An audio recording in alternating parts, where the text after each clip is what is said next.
नमस्कार आप सभी का। मेरा नाम मुकेश जायसवाल है और आज मैं बात करूंगा आपसे बस्तर दशहरा को लेकर। दशहरा वह नहीं जिसका संबंध रावण वध से। मैं बात करूंगा 75 दिन तक चलने वाले बस्तर दशहरा की, जिसका संबंध माँ दुर्गा से जुड़ा हुआ है। और ये वीडियो आपको ये भी बताएगा कि महिला सशक्तिकरण यानी वुमेन एम्पावरमेंट की बात हमें आज के मॉडर्न सिविलाइज्ड लोगों से नहीं बल्कि ट्राइबल से सीखनी चाहिए। इनकी परंपराएं आपको सोचने पर मजबूर करती हैं। तो चलिए स्टार्ट करते हैं।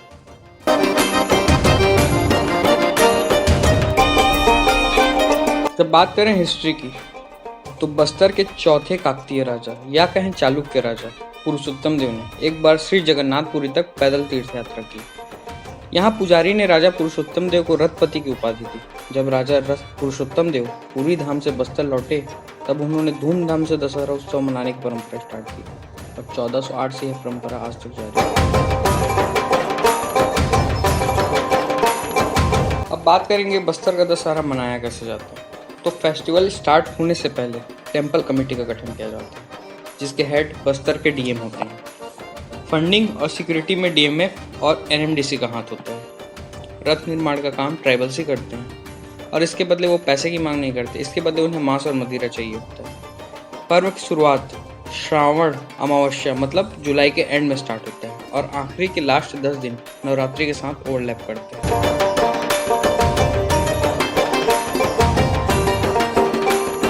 सबसे पहले रैला देवी की पूजा की जाती है मुर्गन ट्राइब के द्वारा, क्योंकि मुर्गन ट्राइब आज भी अफसोस करते हैं कि वे अन्नम देव की, उस समय का राजा की बहन रैला देवी को बचा नहीं पाए। माना जाता है खिलजी ने यहाँ आक्रमण किया था और वह रैला देवी को बंदी बनाकर ले गया।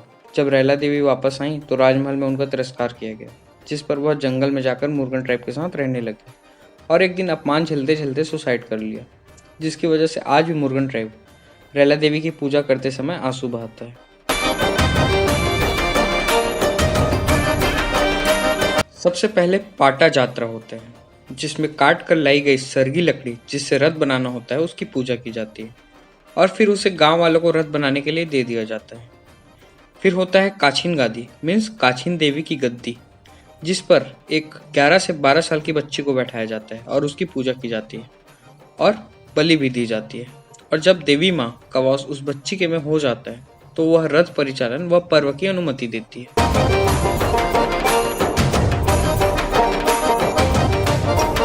दशहरा बिना किसी रुकावट के पूरा हो सके इसके लिए जोगी बिठाई किया जाता है।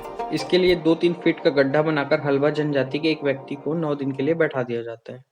सिर्फ 2 से 4 लोग ही उस रूम में रहते हैं। जोगी बिठाई के अगले दिन से रथ चलना शुरू हो जाता है। पहले 12 चक्के का एक रथ होता था, अब असुविधा की वजह से 8 और 4 चक्के का 2 रथ होता है। दूसरे से 7वें दिन तक रोज शाम तक यह रथ घूमता है और जगह जगह थाली में मुर्गे की बलि देकर लोगों को इन्वाइट किया जाता है। पर्सनली किसी को भी इनवाइट नहीं किया जाता है। गांव में जाकर थाली में बलि देकर मुर्गे को रख दिया जाता है, जिससे लोगों को इनविटेशन मिल जाता है।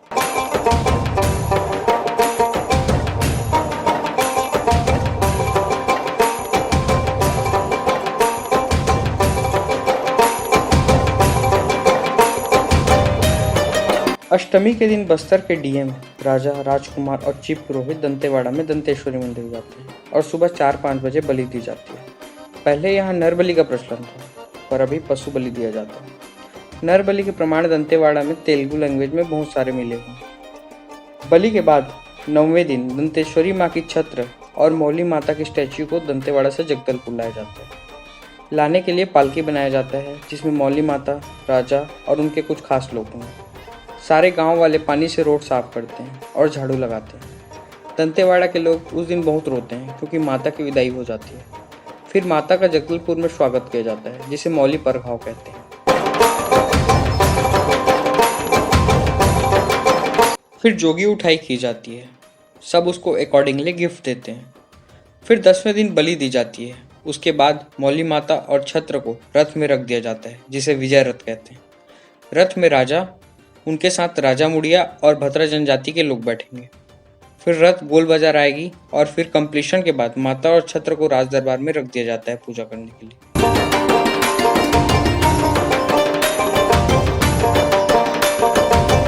फिर अगले दिन मौली माता की विदाई कर दी जाती है। जगदलपुर से दंतेवाड़ा राजा खुद छोड़ने जाते हैं। वहाँ दंतेवाड़ा वाले माता का वेलकम करते हैं।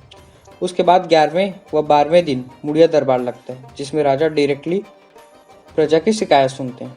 इसके बाद ओहाड़ी का कार्यक्रम होता है। ओहाड़ी उसे कहते हैं जिसमें लोग एक दूसरे को सक्सेसफुल कंडक्शन के लिए धन्यवाद बोलते हैं और पार्टी करते हैं।